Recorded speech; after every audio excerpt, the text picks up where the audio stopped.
listening to episode 87 of Mitolife Radio. Today I'm speaking with Destiny Marson, known as DLuxWellness on Instagram.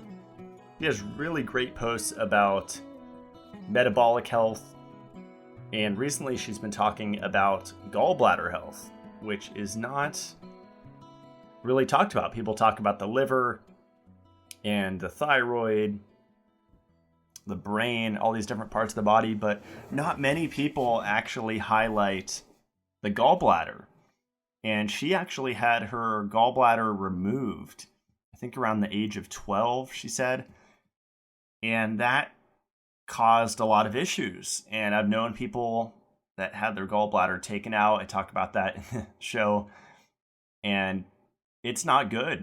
It causes a lot of hormonal havoc. So this was really interesting. I learned a lot about the gallbladder, and I also asked some Q&A questions that I received from listeners of the show. How to heal the gut after veganism, her thoughts on avocado oil, how to heal from a long-term vegan diet, and she talks a little bit about vitiligo and her thoughts on that condition. On social media, there are a lot of people that are putting out a lot of great information that don't have a lot of followers. And then there are people with tons of followers and subscribers.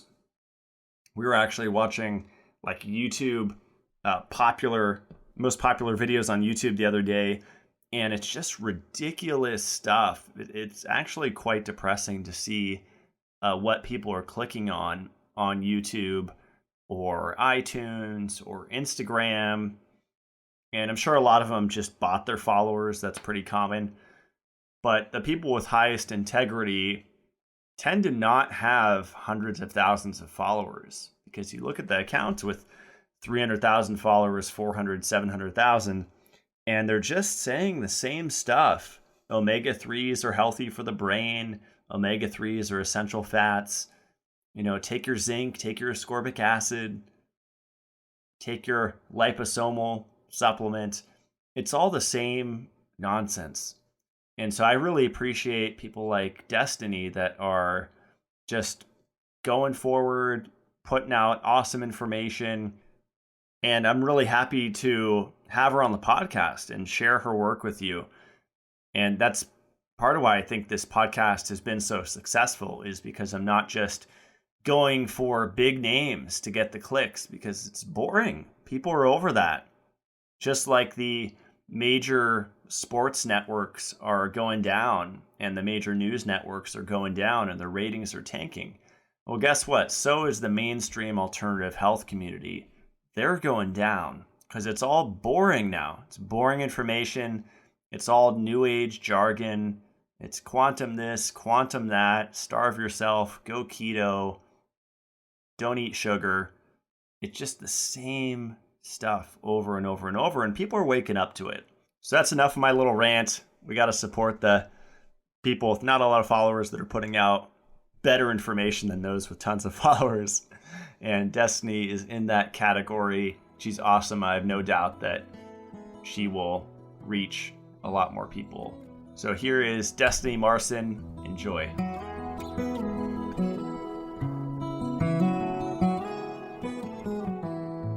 All right, I'm here with Destiny. Welcome to the show. Hey, thanks, Matt, for having me. I'm really excited to be here. Yeah, thanks for taking the time to come on. We've been following each other on Instagram for, I think, at least 2 years, maybe 3 now, and you're DLuxWellness. And you have really great posts. And I think we've had kind of a similar journey, because you were kind of keto, kind of heading towards carnivore for a while, right? And then you kind of discovered the metabolism and what it needs. And yeah, I definitely was falling into the whole, starve yourself and autophagy and all that. And then, yeah, later on, I kind of knew a little bit about like the whole like metabolism and the whole like, I guess, a lot of people know now, especially with you and your Instagram, Ray Peep's work and how the body needs sugar. And I knew about that from a mentor of mine, but I didn't really I guess, think that was true, I guess, if you want to say that. But yeah, I kind of fell into the whole keto, low carb. I was low carb paleo for years. And after doing intense exercise for years, high intensity interval training, I just kind of hit a wall, and I didn't really understand why. And I think it was almost around the same time where you started kind of not fasting anymore, where I kind of was in that same journey. It was kind of strange, but and then I kind of went back to what my mentor had told me and showed me, and I kind of started digging more into the whole metabolism and how carbs actually are essential. So but yeah, we've been following each other for a while, so I've actually learned a lot from you too, Matt. So I consider you to be one of my mentors. Oh, that's awesome. Yeah, it's a cool community because I learn from you and we all learn from each other, and we all have little pieces. I've been really enjoying learning about women's hormones and the progesterone estrogen thing, because that could cause so many issues like polycystic ovarian syndrome and all these cyst issues, and the birth control problem. Just there's so many women's issues, and unfortunately, I mean, they're getting wrapped into the whole keto intermittent fasting thing to heal their high estrogen, and it's kind of sad because that's the opposite direction that women should go. Yeah, it really is sad, and I still question. I mean, a lot of people probably question, but it's why is this still happening? There's a lot of research, there's a lot of evidence, and obviously people just don't feel good. And I think too, women just tend to be more sensitive to stress because of our hormonal fluctuations, and just being a woman in general, our physiology is just different. So for me, when I was, it's really strange now that I think back on it, but when I used to fast, it was horrible. I was why can I not make it through the day, through the early morning, and make it to the point where I need to hit my intermittent fasting point so I can eat again? It was torture, and I was oh, it's just I'm weak. I can't I guess hang, whatever. But it was just my body saying you need food. You can't run on nothing, especially when you've been sleeping for 8 hours. So it's just really backwards, and I hope a lot of people don't hit rock bottom that listen to this if they don't have to, because I know a lot of us have, and that's why we do the work that we do, so we can help people not reach that point. Yeah, absolutely. And I like your post. You said make carbs great again. You've been doing little series that are cool. You did one on hormone D and vitamin D. I think you did one on minerals in general. You talked about calcium, magnesium, potassium, and sodium, which are really misunderstood. And that's another funny thing. It's people are kind of focusing on potassium bicarbonate and sodium and potassium, where it's really the magnesium that should be highlighted, because that's what's burned under stress. So it's cool to see you kind of making people question kind of these common narratives in the alternative health community. Yeah, I mean, I've been fascinated with minerals for a long time, and I think they're just so foundational. And obviously, that's something you talk about a lot. And a lot of your products, like the Shilajit panacea, it's so common. I mean, it's everyone's deficient. So minerals are just fascinating. The more and more I learn, it's whoa. I feel the more I learn, the more I don't know, but I just keep kind of pushing forward. And when I found out about HTMA, which is hair tissue mineral analysis testing, I was fascinated and decided I wanted to incorporate that into my practice, because it just gives so much information, but it really has to just do with the minerals, and minerals really run the body. So it's really cool. It's something that I'm trying to get better at, because to be honest, I'm not an expert yet, because there's so many relationships between minerals and vitamins and how those affect the body.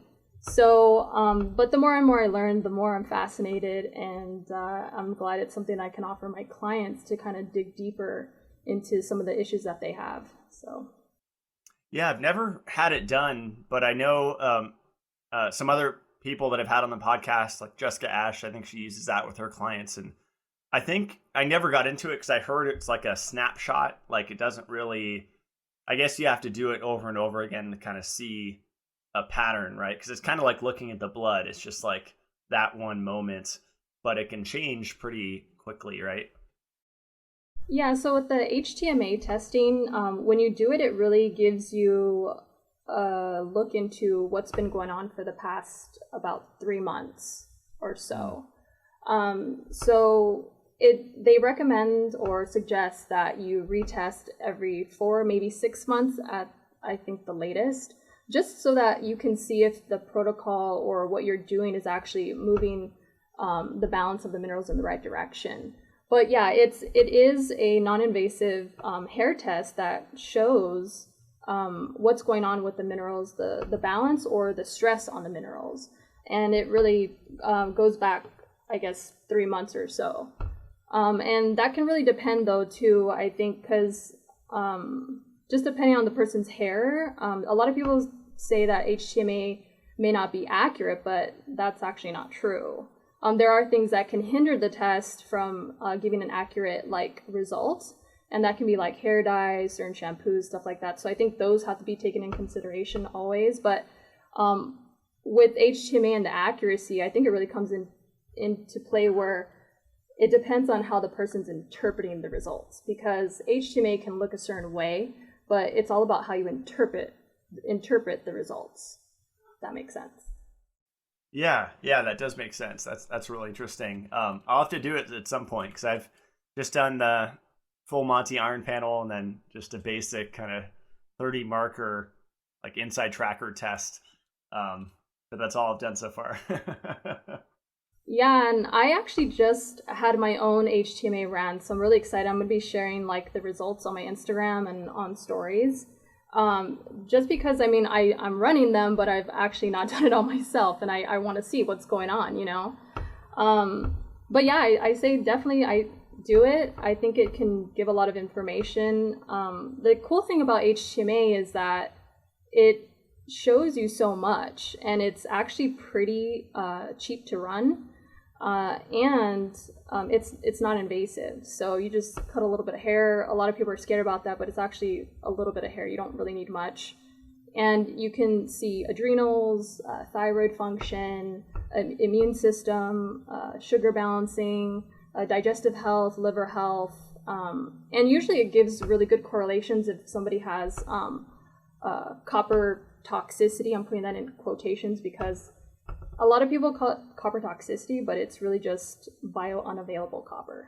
So, and that tends to be a huge thing for a lot of women, as you said before, because of the birth control and contraceptives and stuff like that. Mm-hmm. Yeah, that's fascinating. I'm definitely going to do it. And that's good to know you don't need a lot of hair, because I think some people might think you have to shave your head. When I was deep in it with the sun stuff and the quantum health, I shaved my head to try to absorb more light. I think a lot of people might remember that, but that was probably rock bottom for me. I remember your posts. I was like, whoa, he shaved his head. I was like, okay, that's cool. But yeah, I remember those days.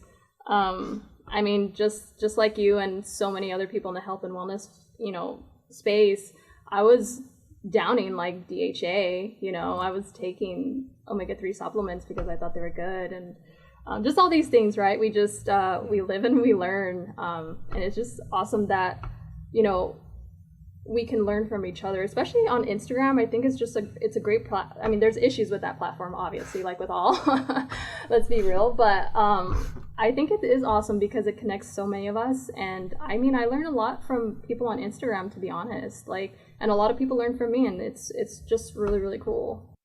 It's awesome. Yeah, I agree. And I'm actually copying down. We had quite a few Q&A questions, and I forgot to jot them down, so I'm actually just jotting them down real quick. But we had quite a few questions about gut health, so I lumped a lot of those together because that was a big part of your journey, right? Was like healing your gut, especially after veganism and just probably a ton of PUFA, which wrecks the gut and all those things. So people are just curious, like SIBO, how to heal the gut after veganism, stuff like that. Yeah, so did you want to go into some of the questions now, or did you want me to talk a little bit about my journey? Yeah. If you could start with your journey with how you got into just gut health, and I probably have a pretty basic understanding of it because I never really I know about like gelatin being good for the gut and bone broth, and I use that, but I know there's a lot of tools available.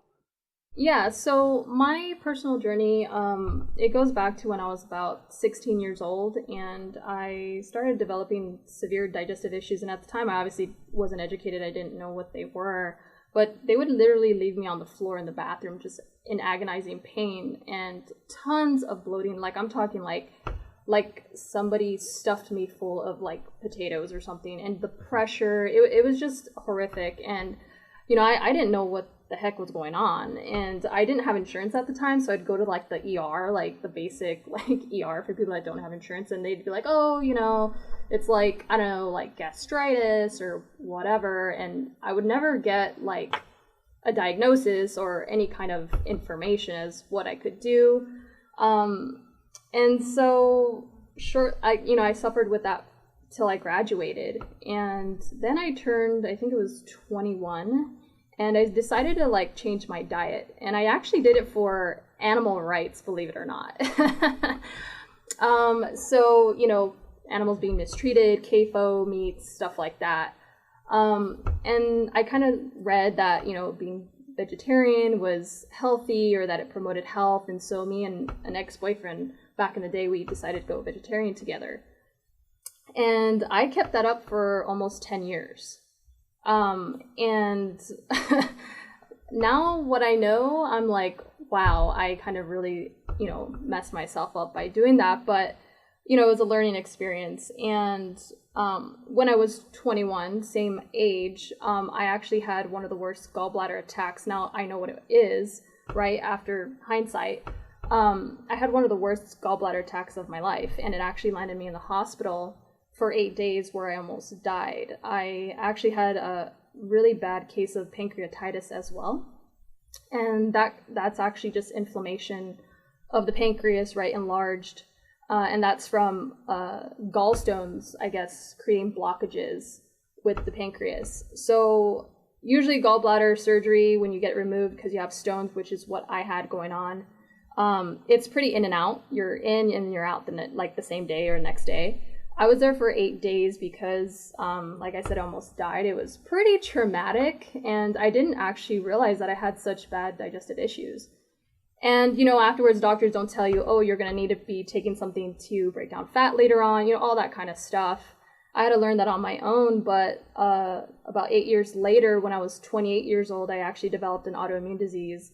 It's in the category of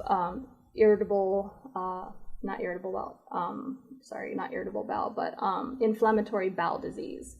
So Crohn's disease and ulcerative colitis are kind of lumped into the same category, and I was diagnosed with ulcerative colitis, which primarily affects the colon, and really is just inflamed.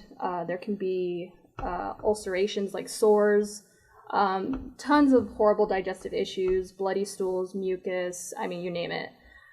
I'm not going to sugarcoat it on here because I'm sure your guests have talked about so many things. And I think it's important,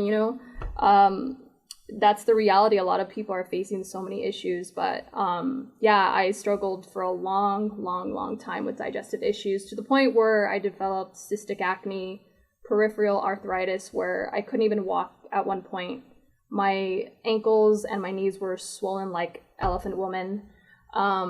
It felt like I was 60 years old. It was strange. I would have high-grade fevers, just kind of almost like my body was fighting something off, but chronically. Weight gain, weight loss, chronic diarrhea, maybe 6+ times a day, probably more. So just really debilitating. I've had pretty much all of it. And I really believe that once I changed my diet from vegetarian, I was almost like leaning towards veganism. I was eating like vegan, but I would still eat eggs like once in a while. And I feel like that probably saved my butt so much, you know? But yeah, I think it was just a bunch of different things, obviously, that hurled me into that path of just like hitting rock bottom. But I think vegetarian / kind of like veganism didn't really help me. And once I started kind of implementing more of a paleo-ish approach, like paleo, like meats and stuff like that, that's when I really start to see things shift in a positive direction for my body. So that's why I'm such a big believer in the power of food, because food, the right foods, right, for your body, will help the body's innate ability to heal, do that. So that's really interesting. My raw vegan friend Matt recommends I think a raw egg every hour for someone with I think Crohn's disease is what he said. And I guess that maybe the choline in the egg and the B vitamins are just so good for the liver that it just helps the whole body in general. But I thought that was interesting you brought up the eggs, because I feel amazing when I eat like 3 eggs a day from the chickens here. It just feels great. And the thing about acne you mentioned too, that you develop cystic acne, I see that as another epidemic. I mean, that's part of the reason why I got into health. I have really sensitive skin and used to get rashes and pools and eczema, and grew up with just compromised skin. I credit that to just, it wasn't my mom's fault, but her diet that was lacking in traditional animal foods, or specifically beef liver, because I feel like if a mom eats beef liver, she's really setting up her kid for for beautiful skin. But do you think acne could largely be like a sluggish liver and then a damaged intestinal tract? You know, the thing with acne is it can be so many things, but I think, yeah, when you start going back to like the root of most issues, it's usually like liver impairment. And once the liver's impaired, I mean, hormones get imbalanced. It's going to infect the gut. So yeah, I think it's just kind of like this vicious cycle. But I do think that most acne issues are a liver issue, and it can be too minerals, like iron, copper dysregulation, stuff like that. But yeah, like in Chinese medicine, I know like they say like the liver is a mirror reflection of your skin health. So if you have really bad skin, then you need to look to the liver. So I think that's also another thing in my practice is I try to steer people towards really practical things, and one of the most practical things people can do for almost every issue is looking at your liver health. It is cornerstone to your metabolism, and as we know, metabolism plays a huge role. And that's why too, when I work with people, I work on not only their gut but their metabolism at the same time, because as I've learned, they go hand in hand. So yeah, I'd say yes. Yeah, that's cool. I remember in my vegan days when I thought about liver health, it was just herbal capsules, just like liver herbs, and colon cleansing, like coffee enemas. That was my only strategy for liver health for like 8 years or something, which is coffee enemas and liver herbs. And I could say it did not work.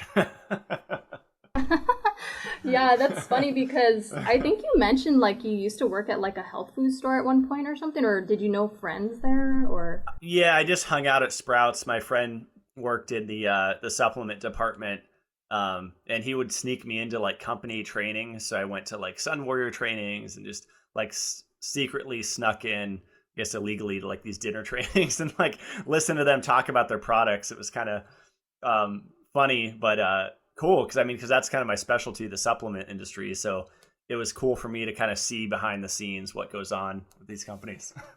Yeah, so a lot of my background actually is when I started getting to health is I actually worked for Whole Foods Market for almost 10 years. And that's the same thing. It's like people would come into the whole body department like, yeah, I'm trying to do a detox. Like, what's the best like detox program?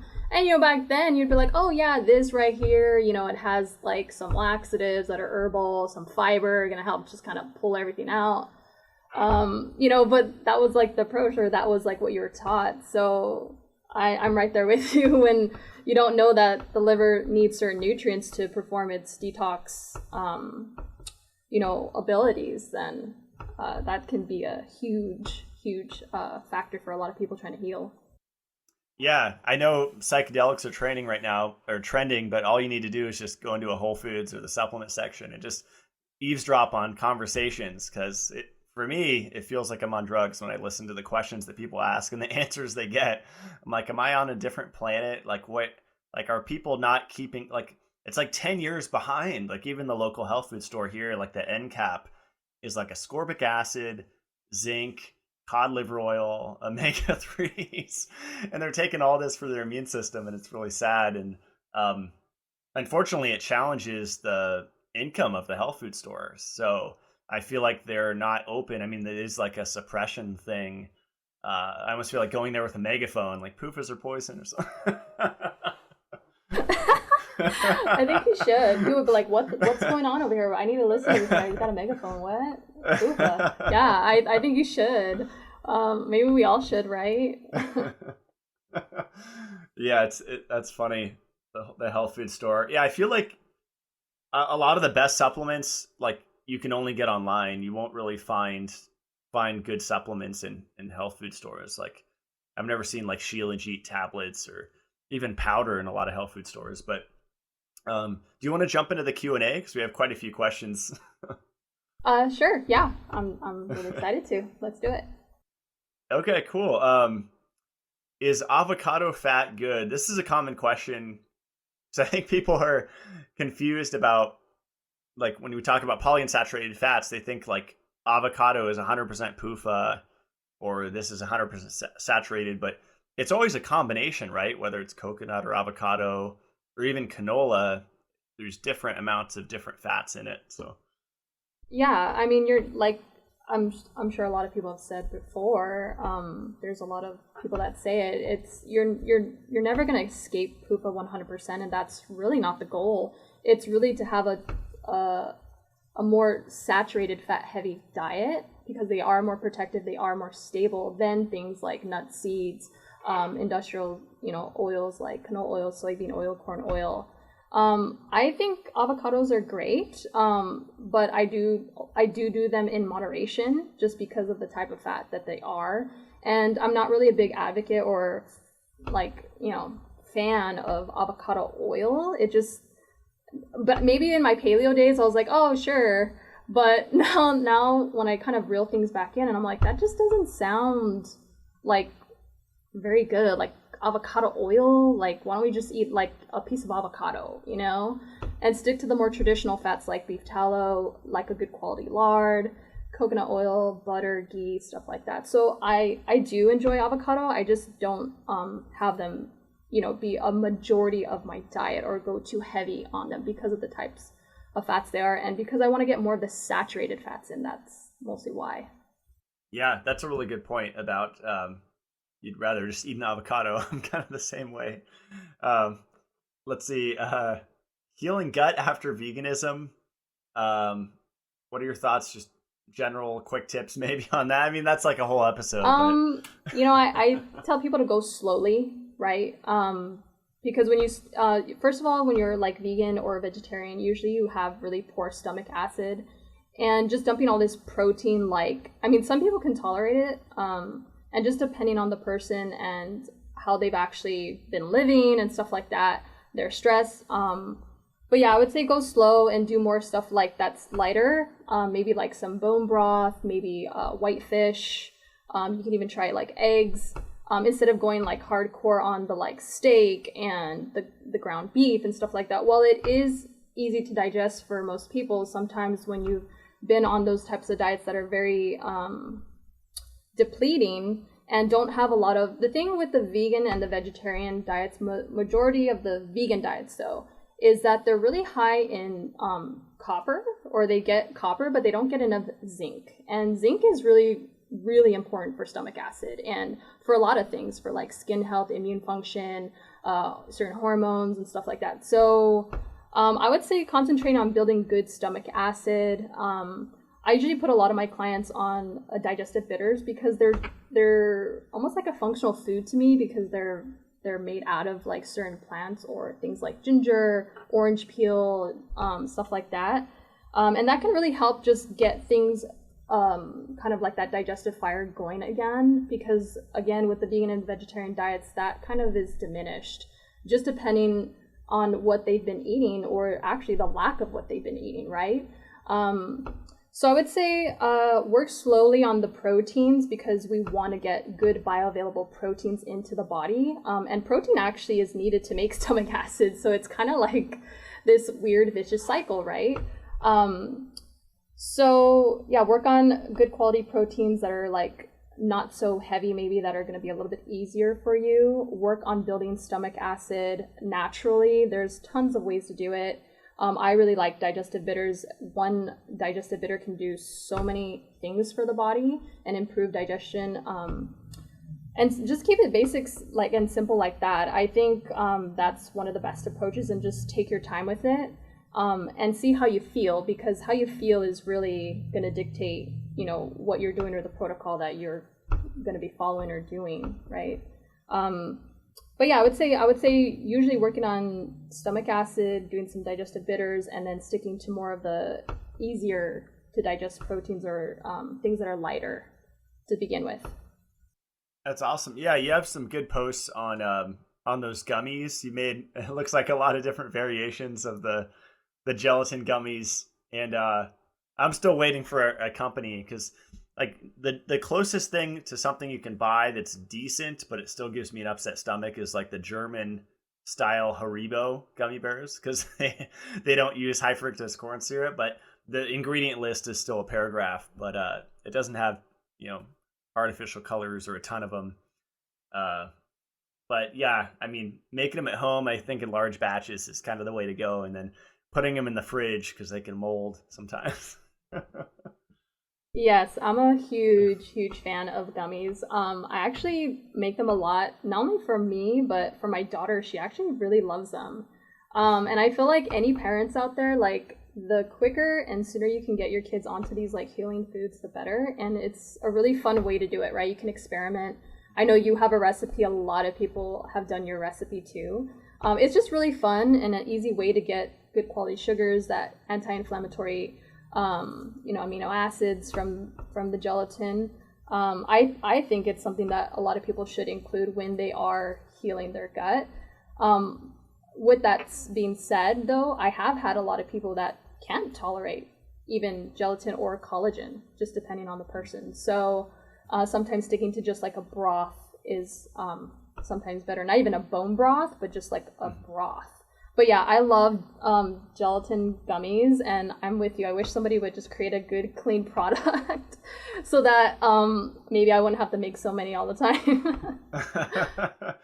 Yeah, I was just listening to, I think Jodelle had on Stephanie Seneff, who's like a colleague of Morley Robbins, and she's all about glyphosate, you know, kind of like a Zach Bush school of thought, which I don't think is the root cause of every issue. I think it's a small factor, but she was saying she wouldn't take any collagen product because it's all contaminated with glyphosate. But I would imagine maybe the Whole Foods brands or Costco, but there are some smaller ones that are better that probably don't have a huge marketing team. That, but I don't know. I mean, I know glycine displaces glyphosate, so there's that whole thing. But yeah, it's an interesting topic. People get so wound up about glyphosate. Yeah, I do think glyphosate plays obviously a part, but it's never just the one thing, right? There's a lot of other things, like you talk about, you know, like water. Like how foundational is water, but people are still drinking tap, or, you know, don't even know, and it's not really their fault. They're just, people aren't not teaching these basic foundational things, but they'll go after glyphosate, which, you know, rightfully so, it's doing damage. But, you know, what kind of water are you drinking? You know, are you eating CAFO meat? Are your eggs free range at least? Like, you know, so I think it's just like all these basic foundational things that people could work on. A lot of it's free too, and that's what a lot of people don't realize. They want to reach for like this expensive device or these expensive protocols. And I'm not saying I love supplements, don't get me wrong. I take supplements. You know, I think it's needed in this day and age. Like, there is so much toxicity coming at us from every angle, and we do need to like boost ourselves and have that that extra, you know, supplementation into our diets, because a lot of the food is void of nutrients compared to like 75 years ago. Right? An orange had completely different vitamin mineral content than it does now, even organically grown.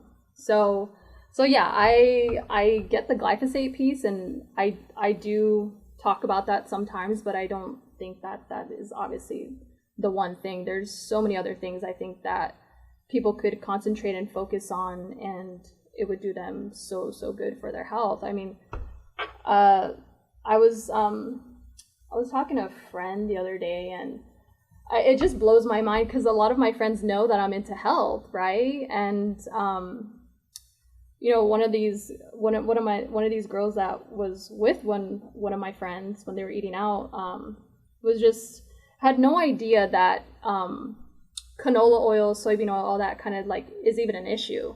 And I wish that's why I admire your work too, is because if people just knew that one piece, right, how much would things be better for so many people? Because it is a root problem. I think the PUFAs is a big deal. And that's why I like what you're saying and what a lot of people in this community is saying, especially regarding the PUFAs, because I think that in itself is just so detrimental to our health. Yeah, absolutely. And if you can lower estrogen a bit, the stress hormone, and lower iron by like stopping the spring water coming in, and maybe the calcium chock full of calcium spring water, and really lower the iron and the estrogen at the same time as the PUFA, that's really the combo, because then you're slowing down that lipofuscin accumulation, which I think is like a root cause of disease, because you can't do autophagy. It shuts down the lysosomes. But yeah, that's a really great point. It is amazing that people are still out to lunch on that one. Yeah, and I mean it's you know, obviously like built that way, right? I don't think it's coincidence. Yeah, and it's funny that vitamin E is like suppressed, whereas PUFAs are pushed. Where, you know, if we want to enjoy some, like yesterday I had fish and chips, it was delicious. You know, some cod, but it's fried. But you know, PUFA, taking that would make it worse. But taking like a fish oil, but taking vitamin E actually neutralizes a lot of that effect. So it's a lot of people are just taking the wrong supplements too, and I noticed that is an issue. Yeah, it's a huge issue, and I definitely take your vitamin E whenever I eat out. Like I have me and my husband like pop them. You know, I'm not perfect. I eat out too. I'm a human. I got to enjoy life. I can't be orthorexic about everything. Of course, I don't have that be the dominant part of like my nutrition, eating out, but I do like to eat out with my husband and enjoy ourselves and not worry or stress out about food all the time. And so, yeah, I take the vitamin E to kind of counter that. That's awesome. That's super cool. Let's jump on to the next question here. How to heal from a long-term vegan diet. So you kind of covered that a little bit. I guess they asked how to rebalance the hormones after a long-term vegan diet. What would you recommend for that? I mean, if you really break down hormones, it comes back to nutrition. I think you need cholesterol, so you need all those, like, you know, like eggs, egg yolks. You need good quality fat soluble vitamins so that you can make and manufacture hormones. But you know, you obviously want to think about liver too, liver and gallbladder, because the bile and the gallbladder play a role in fats and digestion of fats and emulsifying fats so that you can actually absorb that. And that's a big thing too. I think the bile and the gallbladder kind of get overlooked, and while the liver is like a huge like the MVP of things, you know, bile is pretty important too, especially when we start thinking about how it is actually like bacterial in its nature. It helps kind of like kill pathogens and stuff like that. But yeah, I would say look at your diet, make sure you're getting good fats in your diet, animal proteins, animal foods, but make sure you're actually digesting those and absorbing those as well. And usually you are going to have a burdened liver or an impaired liver, right, if you've been on those types of diets for a long time. So getting as much nutrition as you can is really important too. And then minerals. Minerals obviously are going to be huge for stomach acid, for tons of things in the body, but especially for proteins themselves and enzyme reactions, you need minerals for those. So I would say focus on that, and again, slowly incorporating those foods and not overwhelming yourself with too much at once. I know everybody wants to go like full force and gung-ho on things, and sometimes you just gotta like do it in small increments and work on things slowly and one thing at a time.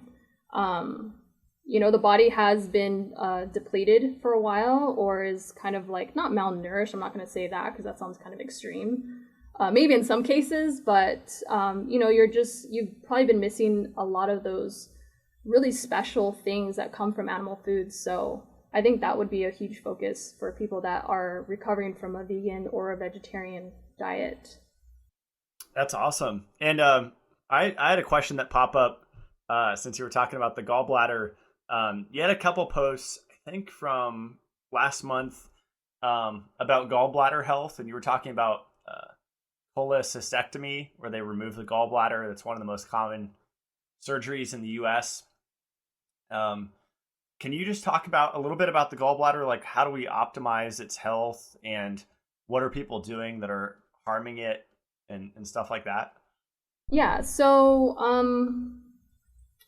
the gallbladder removal is definitely one of the most common surgeries. I had it actually done at 21. And I kick myself in the butt every time I think about it because you need every organ that you're born with. It has a purpose. And the gallbladder, what it really does is it helps store bile that's made from the liver. So it actually concentrates this fluid, and it should be really thin, kind of free-flowing. But most people have bile issues, and it can be thick, sludgy, or just you're not even creating bile in general. And one of the biggest things with the gallbladder surgery is that people start to form stones or gallstones. And that's usually what contributes to like gallbladder attacks and stuff like that. There's a lot of things that will affect bile production. Obviously, the liver. It could be low-fat diets, people that aren't even eating fat. It can contribute to that. Just dysbiosis can do it because it's causing like inflammation. I think some simple ways that people can actually help their bile flow or bile in general is just one, lowering your stress and being really focused on your food when you eat so that you can actually break down said nutrients that you're eating. But eating more quality fats so that you actually can get that hormonal like trigger for the bile to be excreted. A lot of people don't know that when you're on a low-fat diet, and I'm not saying go on a high-fat diet, but a lot of people were scared of fat, right? Like if you think about it, people are like going on low-fat diets, and that can actually cause bile issues. So I'll just kind of keep it really simple. Some important functions of bile. It emulsifies, breaks down fats for digestion, or during digestion, I should say. It actually helps you absorb those fat-soluble nutrients. So if you don't have enough bile, or it's sluggish or thick or sludgy, then you're actually going to have hormonal imbalances. You could have excess estrogen happening, thyroid issues because it actually stimulates certain enzymes to help with the conversion of thyroid hormone. So that's what a lot of people I don't think understand about bile too, is it actually impacts thyroid and metabolism. So it's pretty important. It actually lubricates the stools and the intestines. So a lot of people that have like constipation, it can actually sometimes be that, where they have bile issues. Immune function, as I said, it kind of helps kill certain bacteria, microbes, stuff like that. And it also helps to bind up, like I said, excess estrogen or inactive hormones and excrete it out of the body through the stool. I think things like constipation, gas, diarrhea, all that kind of stuff can be a bile issue. It's not always just a bile issue, but that plays a role. And a lot of my clients, I want to say like 95%, usually have bile issues that are connected to liver impairment. Wow, that's fascinating, especially the fat soluble vitamin piece that you need bile to digest those. In your post, you said bile is made up of water, cholesterol, bile acid, salts, electrolytes, and bilirubin. And then you said bile is what makes your poop brown. That's pretty funny. It's funny because when I was vegan, I was doing like a blue-green algae drink for years for lunch. That was my lunch every day for like 2 years. It was like a blue-green algae extract inspired by Robert Cassar, one of my former mentors. And I think the phycocyanin I was intrigued with because that blue-green pigment in the algae acts like bilirubin, they've showed in the research. But I think instead of trying to replace bilirubin, you should be actually optimizing your gallbladder, not taking blue-green algae. Yeah, and just when you work on just improving your digestion in general, it's usually going to help with bile issues, bile production, or just keeping that bile really fluid so that it's free-flowing. Fiber, obviously the right kind of fiber, right? There's certain fibers that can kind of be really, I would say, irritating and just like not the best, especially for somebody who has severe digestive issues. But fiber does play a role in, pulling out toxins and microbes and certain things like endotoxin, excess estrogen. So fiber is actually a really good way to help increase bile, but you got to make sure it's the right type. Staying hydrated, obviously ditching the PUFAs and the polyunsaturated fats because those just are going to impair the liver straight up. And I would say balancing your minerals, that's a big one too. And just like good nutrition overall.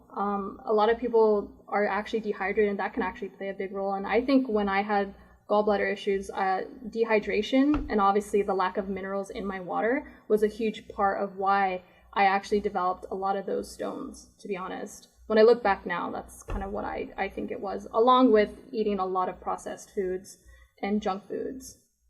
That's really interesting. So since you had your gallbladder out, do you have to take bile salts? Because I know when people like have their thyroid gland removed, they have to be on thyroid hormone the rest of their life. Is it kind of the same thing with the gallbladder, or? You know what? Unfortunately, that is true. What they will not tell you when you get your gallbladder removed is that you're going to need something to help you break down fats for the rest of your life.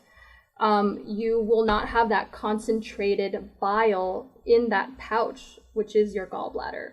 And you need that concentration so that it can actually start digesting or help you absorb those fat-soluble nutrients. And that's why a lot of people can develop like skin issues, hair issues, because those are your fats. That's kind of really linked to skin health, hair, all that kind of stuff, and obviously your hormones and whatnot. But yeah, you have to be on something. And what I do is I take digestive bitters with every single meal.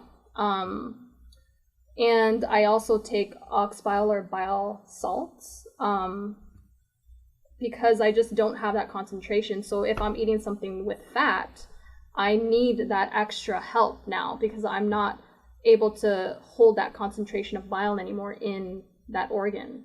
So it's a really big deal. And a lot of people, believe it or not, have a lot of thyroid issues once they have their gallbladder removed. It is so common. They'll start to gain weight. They'll have a lot of skin issues. Actually, a lot of my friends have had their gallbladders removed, and I told them, "Are you taking anything like to help you?" And they're like, "No, I had no clue." And I'm like, "You need to be on ox bile or bile salts or something And you should really take digestive bitters to kind of help you out. And once they do, they find a lot of relief. But yeah, it's incredible because it will start to affect your thyroid and your metabolism, and then just your overall digestion. Yeah, I have a kind of a funny personal story. One of my ex-girlfriends that I was dating years ago was like strict vegan, but she was eating quite a bit of like soy products. Like would go out, and that was when I was eating like fake meat and stuff. And she had her gallbladder removed, and we would literally argue every time we saw each other, and it would be like hours and hours of just arguing and like just emotional turmoil, and like she had trouble going to sleep, and she always had these like emotional outbursts. And looking back, it's just so easy to see that she wasn't getting any retinol, bioavailable copper, vitamin E, these fat soluble vitamins, especially no K2. And so that was throwing off hormones and the thyroid. And I mean, if your hormones are off, I mean, that's kind of easy to get, just it's easier to fly off the handle, right? And get like emotional outbursts like every day. You're just not stable because your estrogen's super high and your progesterone's probably super low, and just all your stress, you have cortisol elevated all the time. That's connecting the dots for me right now. Yeah, it's very true. I think I read this once where it's like your hormones actually are what dictate how you see the world. I think I read that before somewhere. So it makes a lot of sense. And I think too, minerals play a big role. What I've learned recently is that copper dysregulation, or unbound stored copper in the body in high levels, can actually cause people to have a lot of emotional problems. Quick to being angry, like flying off the like handle with anger, just irritability, being real snappy. It's incredible because in my training, like they've said, copper is a very emotional mineral. And funny enough, calcium can be actually the opposite, where you can form a calcium shell, which you know a lot about, right? Because your products, they aim to kind of break up that calcification in the body. And it can cause us to become very numb to our emotions. And so when people start to balance their minerals in HTMA, or just in general, maybe you've even heard this. I'd be curious to hear what you've heard from people that use your products, is that when they start to break up that calcium shell, they start to feel all these emotions that they didn't even know were there, like past traumas that they didn't even know that they didn't really like resolve. So it's pretty interesting how minerals too can impact the emotions on a deep level. That's an awesome point. Yeah, and that's definitely a big part of healing, I think, is I think I want to make the point that I think it's natural to get angry. It's just, I think our society, just seeing all these riots and just how they're acting, people are overly angry now. I think it's okay to have outbursts here and there. It's natural. We're human to get angry, but it just shouldn't happen like every day or multiple times a week. It's like one of those things. But yeah, that's a great point about the minerals. I've definitely heard that as people take Shilajit or vitamin E, or just start to heal their metabolism, take beef liver even, and they just start feeling like they're like, Matt, I feel weird. It's like, well, yeah, that's part of the process. You're going to feel weird for a little bit before you rebalance. Yeah, sometimes you kind of feel a little funky before you start to see like positive improvements, and that's just kind of the course of things. You probably shouldn't feel like awful, but yeah, definitely some discomfort is usually pretty common. But it is so interesting, right? And I agree with you, like anger is totally normal, but it's like when people are like freaking out like on a daily basis, like, whoa, man, how's your copper? How's your iron? How's your magnesium? What's going on here? Yeah, and it's funny because you look at the work of Ray Peat, and he's like really pro calcium, and he thinks there's enough magnesium in like coffee and orange juice and different foods. But he says calcium is extremely anti-stress, and I feel that way when I have milk every day, I feel like that definitely the right form of calcium, ionized calcium or calcium from dairy, definitely has like a stabilizing effect on the nervous system. But I think people are getting calcium from like primarily greens or their spring water. That's where it's an issue, and it's forming that calcium shell, and stress is making it worse. And Definitely making it worse. Stress is, as you know, just, I mean, and it can be anything, right? I think people think stress is like this outside thing, and it can be outside, but there's so many different stressors in our lives now. I mean, and there's this thing I wanted there was this story that I wanted to mention to you, just because I know you have like goats. You still have the goats, right? Yeah. Yeah. And you have your chickens, and you're kind of doing your own homesteading, which is, I think, amazing. And I think a lot of more conscious people, health conscious people, just people with the knowledge about the environment, the soil health, they're going towards these regenerative practices. And I visited my husband's family farm a few weeks ago. It's the ranch up in Chico, so it's Northern California. And his papa, he calls him Papa, he's like a third generation farmer, and he has so many fruit trees. He has fig trees, apple trees, pomegranate trees. He had his own goats at one point, chickens. And I talked to him a lot about farming and what he grew up doing as a farmer, right? And he said, as a kid, I didn't take naps. I played a little bit, but we actually worked the farm.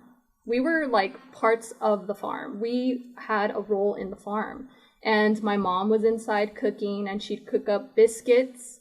Back in the day, there were these huge, like, homemade biscuits, probably with really good ingredients, slathered with butter, and we would drink a tall glass of goat milk.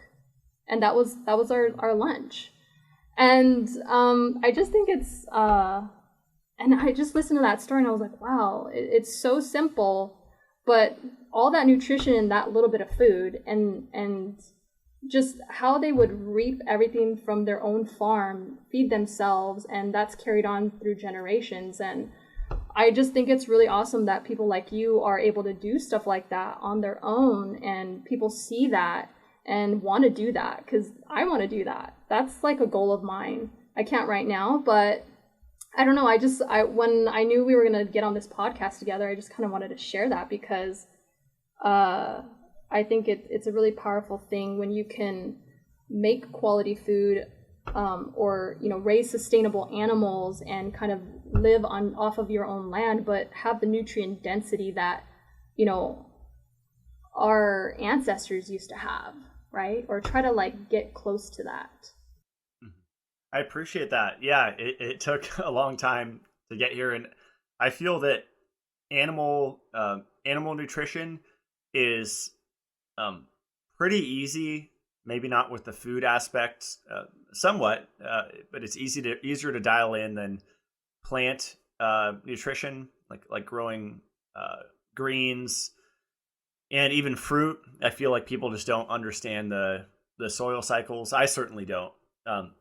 But I feel like it's a lot more complex than people think, and it's unfortunately now it's complex, and it's just how it is. And so you're gonna say, no, it's not complicated. Well, yeah, it is, because our world right now is complicated because of all the stuff we have going on with acid rain and NPK fertilizer and just biosludge and plastics and so many things. But I mean, just to give your animals, your chickens, the goats here, getting pristine water, it's like water makes milk. And just to have goat milk made from pristine water, to me, is just priceless. And for the chickens to be drinking pristine water, it's like that effect. I mean, because they're getting magnesium bicarbonate. And so that's actually in the food, where I would imagine that the content of magnesium is pretty low in most, conventional or even homesteading operations. So yeah, it's I'm super grateful to be doing it, and I'm excited to grow. I do miss fruit though, so that I'm jealous of his papa in Chico, because that's something that we don't have up here. We have like huckleberries and thimbleberries and like 2 or 3 months of berries, and then that's it. It's like just like milk and honey is your carb source or potatoes. But there's trade-offs for sure. But yeah, that's super cool. Let's see, we're coming near the end. Let me see what other. This was an interesting question. Which mineral do you think most people are lacking in the gut or intestines? Minerals don't really get like stored in the intestines, right? I mean, it's an interesting one. Yeah, I was kind of confused on this one too, but I think maybe what they're saying is like, well, maybe I'll just kind of answer how I think that they're meaning. Like, what mineral do I think most people are depleted in that have maybe digestive issues, or a mineral that can help with digestion? And I'm going to say zinc. I think so many people are deficient in zinc. I don't hear a whole lot of my clients eating zinc-rich foods, obviously like beef liver, oysters, shellfish, stuff like that. So I think zinc is, and a really cool way you can actually test your zinc. I'm not going to say it's 100% accurate, but anybody out there who's like concerned or maybe thinking maybe I'm low in zinc, you can actually take a little bit of a liquid zinc. I don't recommend taking zinc supplements, but you can just put a drop on your tongue, and there's a certain taste test that you can do. Depending on the taste that you get from the zinc can actually tell you whether or not you have zinc deficiency or not, or it can be a tool. So it's a cool thing that I learned when I was an NTP at the Nutritional Therapy Association.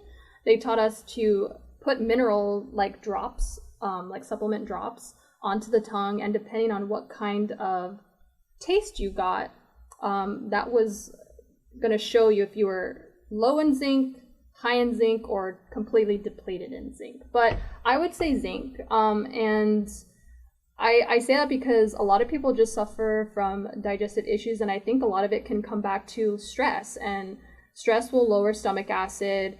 But if you're not eating nutrient-dense foods like the ones I mentioned, you're not going to get a whole lot of zinc. I think that plays a huge role in making stomach acids.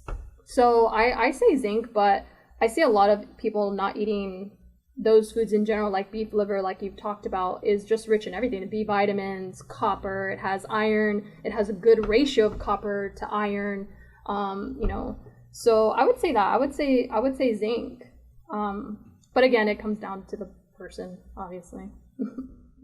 That's awesome. Yeah, it's harder to get oysters up here. I think I'd have to drive to like Seattle to get good ones. But I just interviewed Sally Fallon recently, and I learned that they sell desiccated oysters. So I started taking that.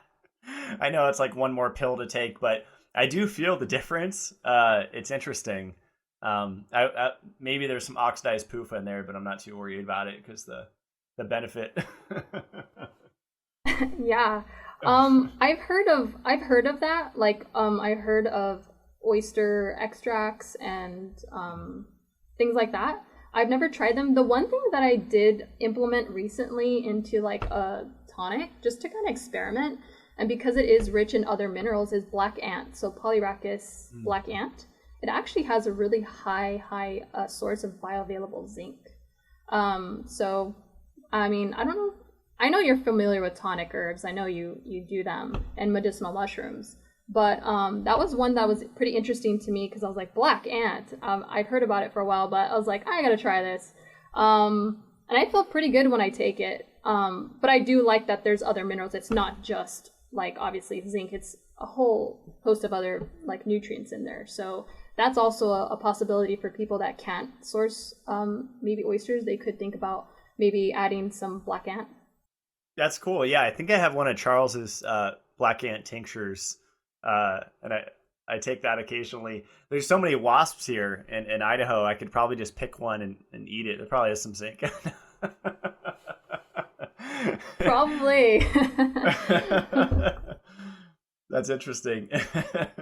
Right on. Well, let's see. Do you have time for one more quick question? Yeah, for sure. Okay. Let's see.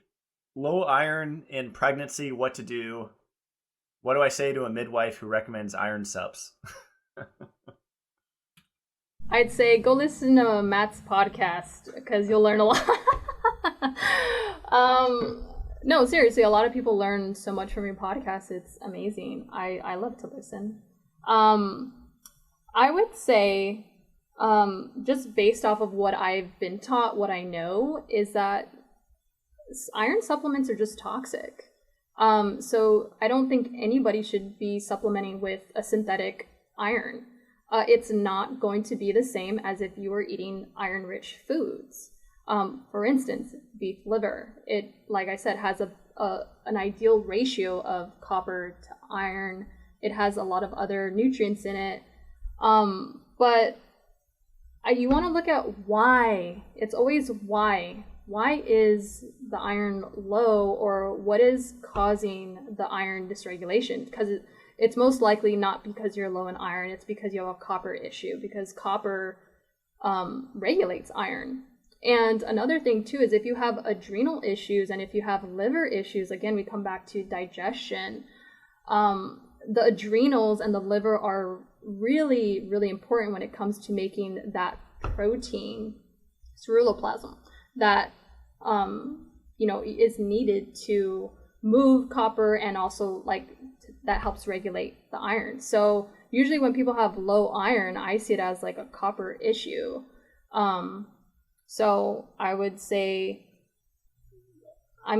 talk to your midwife and just kind of educate her, or just educate yourself. Don't go by off of what someone else tells you. You need to do the research for yourself and learn yourself. But definitely balancing your minerals. And I am a big fan of copper and getting copper-rich foods like beef liver and oysters and shellfish. Hoshu is a tonic herb that's actually rich in copper, and that's why it helps with hair and pigmentation.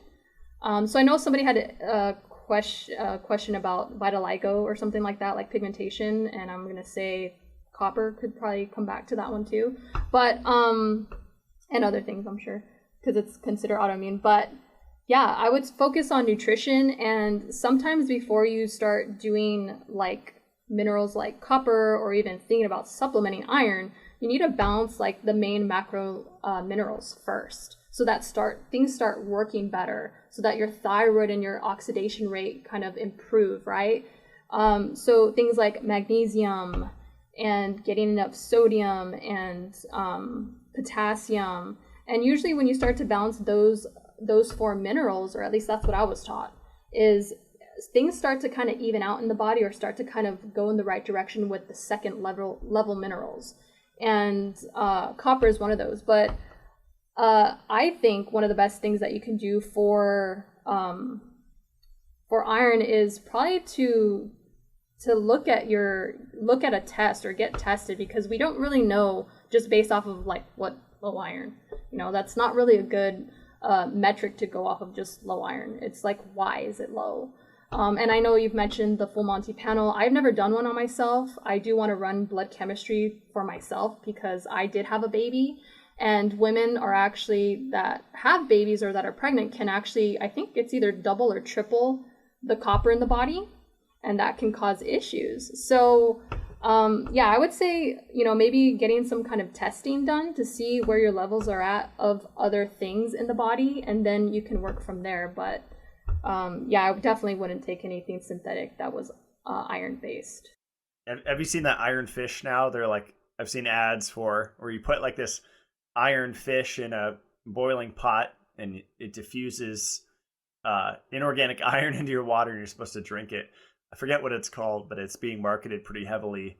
I think the ad had over 1 million views, but it's kind of sad. It's not only are they pushing iron pills, but it's literally boil iron and drink it. Yeah, let's just get some rust and just oxidize our body some more in the wrong direction. Yeah, cause some oxidative stress, even more than we need, right? That's crazy. I don't know, maybe I have seen that, but that's just crazy. Wow. Hopefully more people are listening to your podcast and learning from other people that, it's very dangerous, very dangerous. Mm-hmm. So I hope you guys aren't using those little fish in your water. Awesome. Well, thanks for your time, Destiny. This was really fun, and I learned a lot about the gallbladder. And if we didn't get to your question, then you can message her on Instagram, DLuxWellness. I'll put the link below because there are quite a few questions we didn't get to, but definitely read through her posts. And thanks again for coming on. It was fun. Yeah, thanks so much. I had a lot of fun, and if you ever want to do it again, I'm totally game for that. Because I know we didn't really get to talk about the hair tissue mineral analysis too much either, but I had a great time, Matt. This was awesome. I take it as a huge honor to be on your podcast. You interview quite a big array of people that have so much knowledge. So to just have a conversation with you is really, really awesome. So I really appreciate your time too. Thanks, Destiny. We'll stick around as we close out the show. Thanks so much. Bye.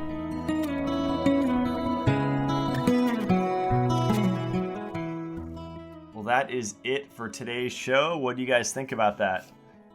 Gallbladder removal. Not good. Have any of you guys dealt with that? Or if you know anyone that's dealt with that, what are your thoughts on the bile? It just kind of makes sense that if you don't have a gland producing that really necessary bile anymore, then you have to take it. I actually had a consultation with someone that had it removed 3 years ago and hasn't been taking it. And they're dealing with just symptom after symptom after symptom, a lot of emotional distress. And I mean, if you shut down fat soluble vitamin absorption, especially vitamin E and retinol, animal source vitamin A, then you're going to have a lot of hormonal issues, which will reflect in your emotional health. So I thought that was really interesting. I love her posts on the gallbladder and the information that she shares about it. I didn't know that bile stimulates enzymes that allow the conversion of thyroid hormone inactive to active. That's fascinating to me.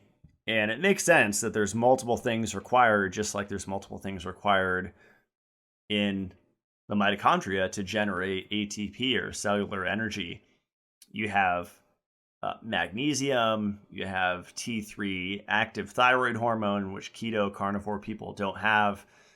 You have bioavailable copper.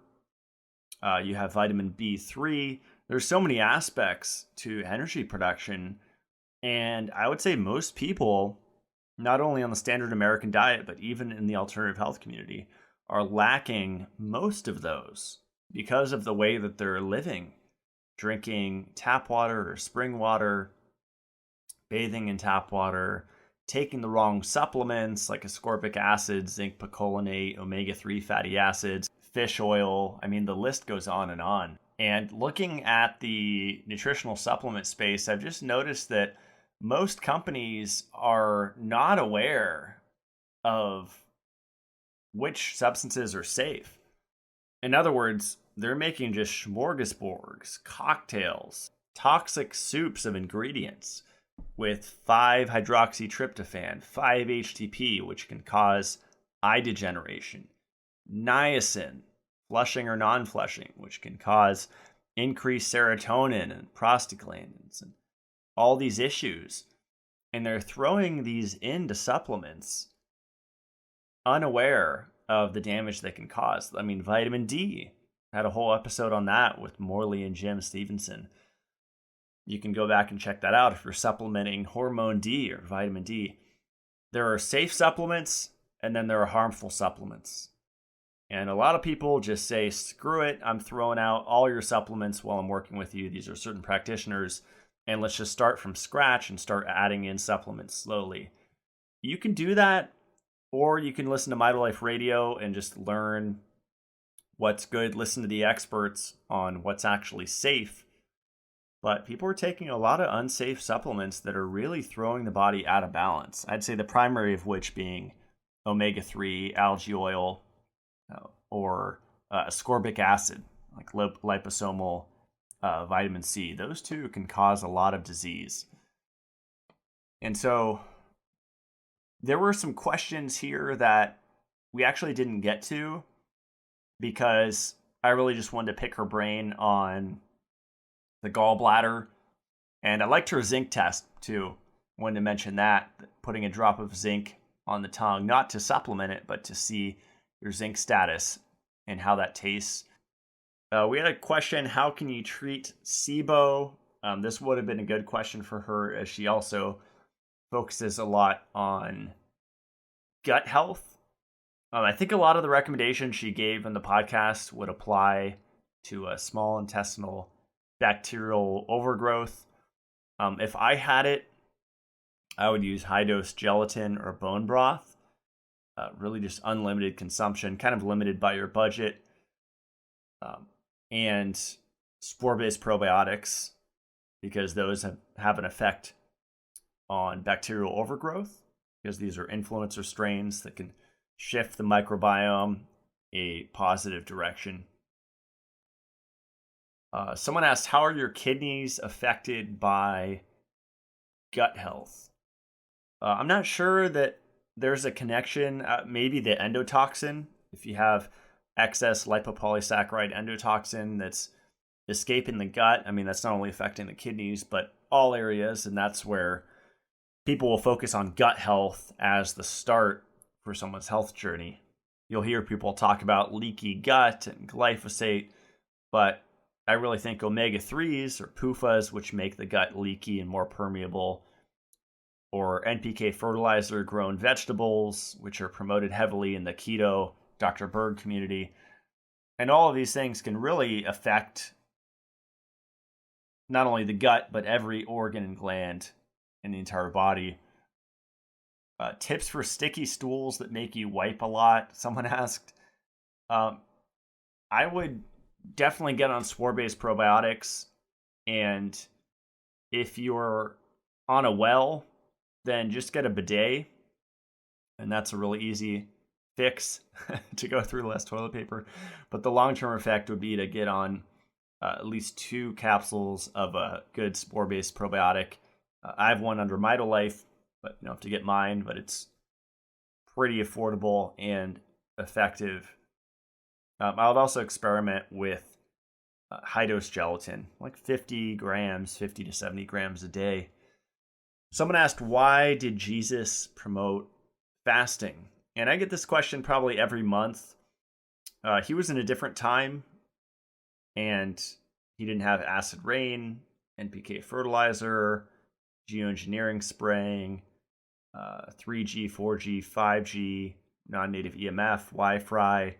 There's so many things that are different. And just the amount of stressors. I mean, each thing I just mentioned adds another layer of stress to the onion.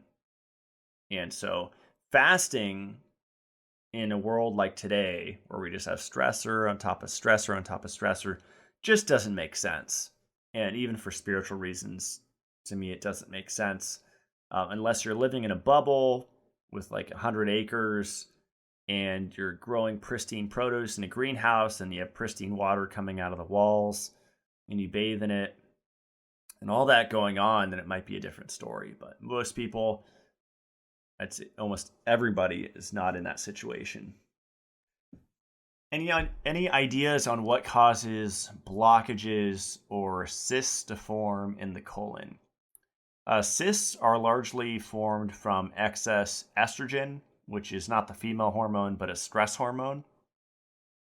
So if I had cysts, what I would do is high-dose vitamin E, and high dose is subjective, but if it was me, 8 capsules a day, 8 to 12 capsules with systemic enzymes. And so high-dose systemic enzymes, which dissolves proteins that shouldn't be in the body, like cysts. And so if it was me, I would take a lot of PUFA Protect from Mitolife and a lot of Dissolve It All from Mitolife to take care of those cysts, because vitamin E counters estrogen at every level. Someone asked, are raw carrot salads enough to maintain healthy gut biome, or probiotics essential? I think it really depends on just like your magnesium burn rate and determining how much magnesium you need. It's context. And so what was your upbringing like? What was your lipopolysaccharide, LPS, endotoxin formation like? Was it off the hook like most people? Probably. So in that context, are probiotics essential? Yeah. So you kind of have to assess what you were raised on, right? Did you go out to eat multiple times a week with your friends like I did for your entire childhood? Then probably have some work to do if you were doing that for a decade or more. So I don't think raw carrot salads are enough to maintain the healthy gut biome, but try it out. You know, if you're chugging along and you feel great, then keep going. Someone asked, what should I take for onycholysis? It's kind of a mouthful. It's a nail disorder where the nail detaches from the nail bed. It sounds like a silica disorder. I mean, obviously the root is stress-induced, but I would definitely get on silica and not just the one you find at the health food store. Usually you can only find the good stuff online. And you could do the electrolyte balance from Pristine Hydro, which has orthosilicic acid in it. You can get their powder and make it yourself, or you can get their already made liquid that has orthosilicic acid in it, which is a bioavailable form of silica. And or you can do organo-living silica, which is nice to do even for a little aluminum detox, because silica competes with aluminum. And of course, the whole CLF protocol would help for that. It sounds like there's just a buildup, and so the CLF protocol can help to reduce that buildup, whether it's excess calcium or fibrin or lipofuscin. What to do for itchy skin, also breaking out on the chin area. I would say the CLF protocol, vitamin E especially, would be really beneficial for that. Magnesium bicarbonate. Usually acne, there's a magnesium deficiency there. And when you step back, why are you magnesium deficient? It's because you're drinking spring water with excess calcium in it, or you're eating a lot of vegetables with excess calcium in it. And your burn rate's through the roof, and you have iron overload. So those are like the underlying, but the quick fix thing would be raise your magnesium status. And if you want, you can get a $30 blood test and look at the red blood cell magnesium levels to see where it's at. How to help the body build good gut bacteria, improve vision, and detox after veganism. Yeah, I think some fiber here and there is good. And of course, if you're on a spore-based probiotic at the same time, then you won't have bad strains proliferating or pathogenic strains. So I'm a big fan of well-cooked starch or white russet potatoes with a lot of butter and sea salt that's not Celtic or Himalayan, or just white, plain Morton salt. And there were some more questions, but I just want to say CLF protocol, just get the foundation down. I get a lot of questions about specific symptoms and how to treat them. And there are practitioners that will work with people on that, but whenever you take care of one, there's going to be another one that sprouts up until you get to the root cause. And that's pretty obvious. I think my specialty is accelerating the healing journey, which a lot of people would say defeats the purpose of the healing journey. I disagree. I mean, if you can heal faster and stop the suffering quicker, then why not? Is kind of my train of thought. And that's where I think things like Purely K and PUFA Protect and Dissolve It All and Panacea, Shilajit come into play in pristine water, and you're not going to heal that quickly if you're not drinking real water.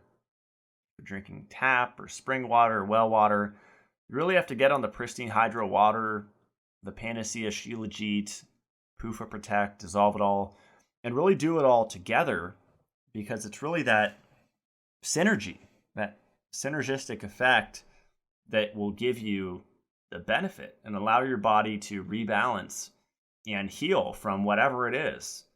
A lot of people asked about, recovering from veganism, just adding that back in animal foods. I had a client today that he was going through what he ate with me: grass-fed yogurt, raw honey, the pancakes that I have the recipe on my website of, pastured eggs, grass-fed, grass-finished beef, chicken tacos once a week, wild salmon once a week or every other week, grass-fed butter, raw cheese, grass-fed beef burgers once a week. That sounds pretty good to me. And you say, what? Wild salmon, chicken? That's against what you talk about. Well, you have to live your life and you have to be balanced. And so that sounds like a really balanced healing program to me. And of course, people will have to tweak it with where they're at. A lot of people have extreme allergies, which is a sign of extreme metabolic stress. And so as you heal your metabolism, as you heal your immune system from the NPK fertilizer grown foods with Panacea, Shilajit, then those allergies should subside over time. I don't believe that people should have these allergies for years chronically that just don't go away. There's definitely a deep underlying problem with the metabolism at that point. So I'll put the link below to Destiny's Instagram and her website, which is DLux with 1X wellness.com.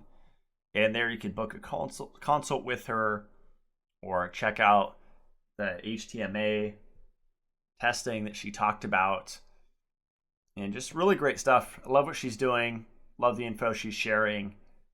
And I believe that she's definitely helping people and passionate about helping people. So I like supporting people like that because there are not enough of us out there. There are a lot of just parasitic kind of characters that are preying on ignorant people. So we want genuine people that actually want to help people improve their health quickly and completely. As always, if you like the show and want to support my work, you can go to matt-blackburn.com.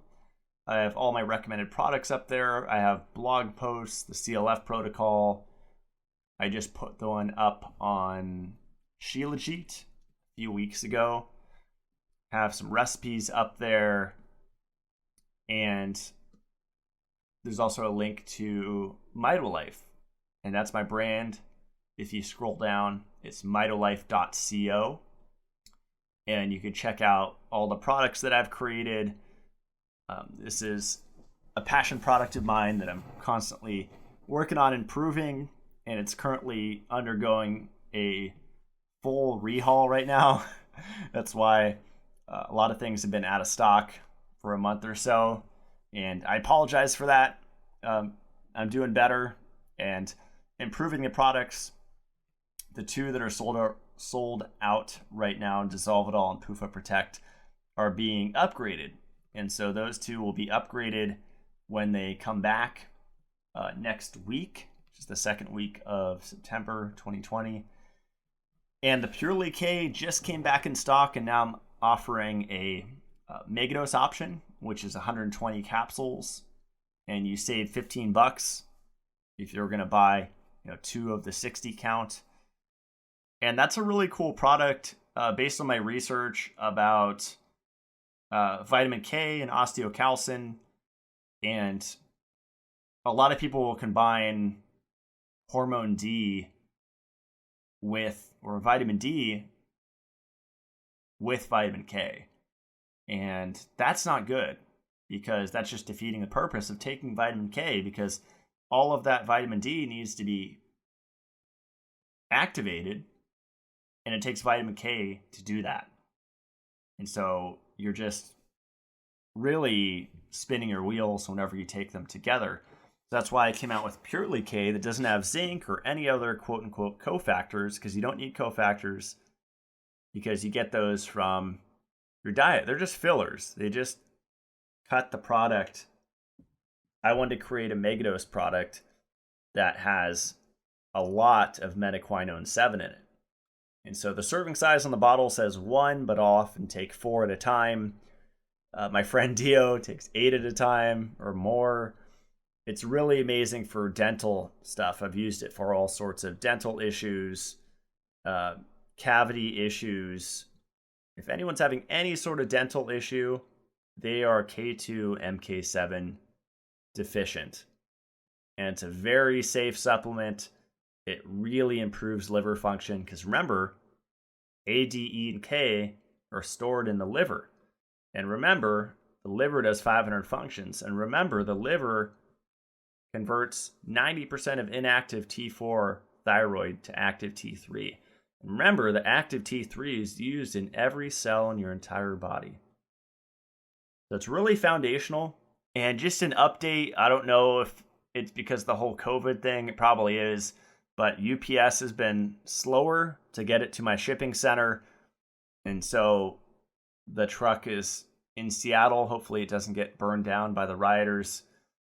But if you ordered it, it's kind of on pre-order. And so it will ship out hopefully today as you listen to this show, or at the latest early next week. But again, really appreciate the support. And I'm sure you'll love the product. And again, I'm working on not being out of stock ever again. I actually got some more help for the company, and I'm just ramping everything up and taking it to the next level. And yeah, just unprecedented growth. I didn't expect people to have this sort of response to Mitolife. So it really means a lot to me. And I'll continue putting out information. On that note, I'm actually launching a YouTube subscriber option where I'll be releasing private videos that you can pay per month for, and it'll be a really affordable price. So look forward to that announcement, probably on my Instagram, Matt Blackburn, or you can just watch on my YouTube and see if the little thing pops up where you can sign up. But that'll be a lot of fun to put out little videos of my lifestyle and a lot of sensitive information that is not fit for the public domain. So it'll be a safe space for me to share info. As we know, censorship is really on the rise.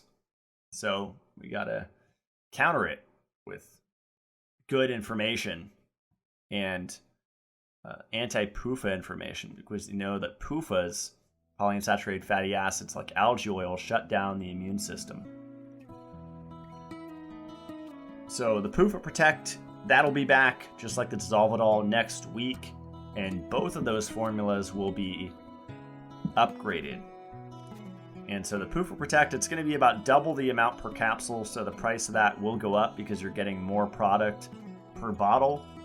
The Dissolve It All will stay the same, even though that's getting upgraded, and keeping that hidden what's being upgraded with that.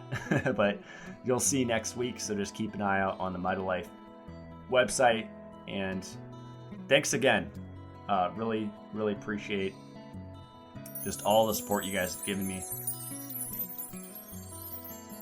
Today's quote is by Dr. Ray Peat. Coffee is much more than caffeine. A pound of coffee might last me 3 days. I'm not sure, but I use as much for a cup as Folger says to use for a quart.